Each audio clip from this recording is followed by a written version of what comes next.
I wonder if you already know that procrastination and perfectionism are two of the biggest hindrances to happiness overall.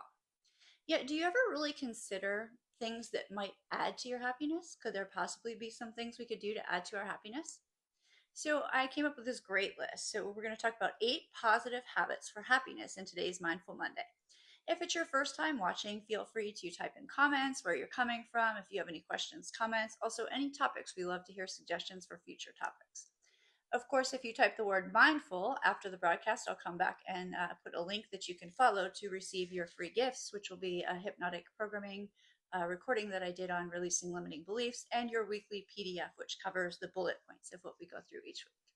And next week is our 2 year anniversary. So I'm thinking, brainstorming about something fun to do for next week. So for today, 8 positive habits for happiness. So, number one is to love yourself. Now, this involves knowing your worth beyond your physical characteristics and your accomplishments. So, it doesn't mean that you must love every single aspect of yourself, nor that you shouldn't strive for improvement, of course. We all have flaws and we make mistakes, yet there is growth in learning new things and being open to unfamiliar experiences. However, loving yourself does mean self acceptance. So when you accept yourself, it means that you grant yourself some leeway to be imperfect, as we all are. Perfectionism, as we said before, kills our self esteem. And so we start by physically taking care of ourselves. So you really want to take your self care seriously. That's the way to start. And maybe practice some mindfulness or meditation. And then give yourself validation by telling yourself one thing that is great about yourself or your accomplishments every day. And notice how you feel afterwards, because we have these inner critics, most of us, that don't say too many nice things. Number two is to forgive yourself. In order to love yourself completely, you must also forgive yourself for past transgressions and regret. So, holding on to anger and resentment towards yourself can be just as damaging as if you were holding on to these feelings for an outward for someone else or something else. So, forgiving yourself involves allowing yourself a bit of understanding and, again, some leeway here. It asks you to remove some of the blame, the anger, and resentment that you feel about yourself so that you can focus more positive energies on living your best life. All right. So self forgiveness doesn't mean that you can't ever have negative feelings about yourself or things that you've done or not done. The problem occurs when you kind of hold on to these reactions and play them over and over in your mind. So, kind of that rumination that can lead to kind of self hate or other, terrible things that we say or do to ourselves. So we want to be showing compassion towards ourselves. So Kristen Neff is the ultimate authority on this, I will say. So you can look her up if you need some help with self-compassion. We've covered this in other Mindful Mondays too. Number three is going to be take action. So once you've granted yourself some acceptance and some grace, you have moved on, and now you will benefit from taking concrete action towards living a life that is congruent with your values and who you are as a person. Now, if you're not sure who or what your values are, then we did a Mindful Monday on values. So you'll want to go back and make sure you're really in touch with your values. And it is good to kind of reappraise them every year because they can shift a little tiny bit too. But once you're in touch with your values, then you can take action. So goals are going to give you this direction, this purpose, and help you to live with intention. So you want to utilize SMART goals. SMART is an acronym, SAMRT, and it's specific, measurable, achievable, relevant, and time bound. So taking action helps us to move on from the past, feeling capable and also feeling empowered. And then number four is to learn something new. Continuing to learn new things on a regular basis helps get you out of your comfort zone. It also requires a commitment to grow and to change. And this can give you a sense of pride and accomplishment, as well as boosting your confidence, your resilience. And it can be stimulating and fun too, not to mention opening you up to a whole new world of opportunities and people. So, taking action also proves that you've learned from your past, from your mistakes, if you will. Number five is to help someone else.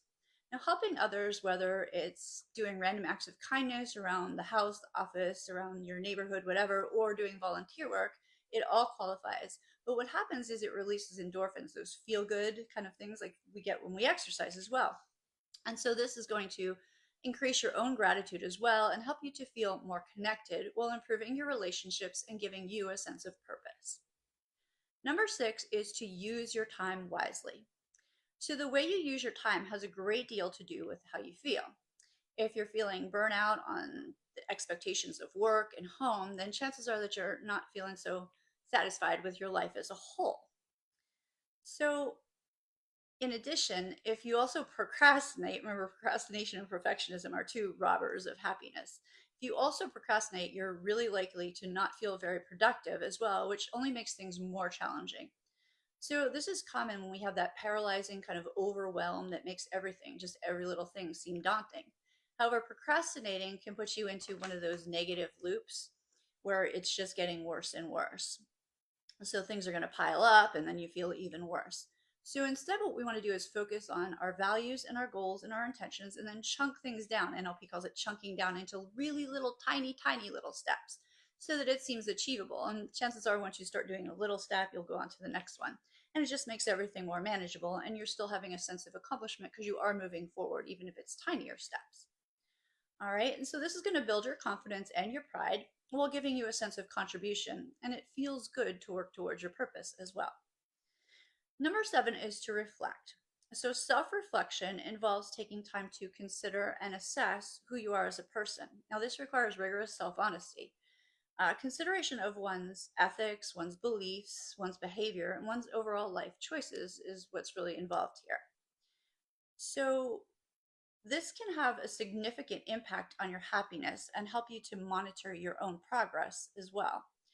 And you will also likely interact with others in healthier and more positive ways, as well as understanding yourself better. So, knowing what makes you tick and what your boundaries are helps in developing healthy bonds with others.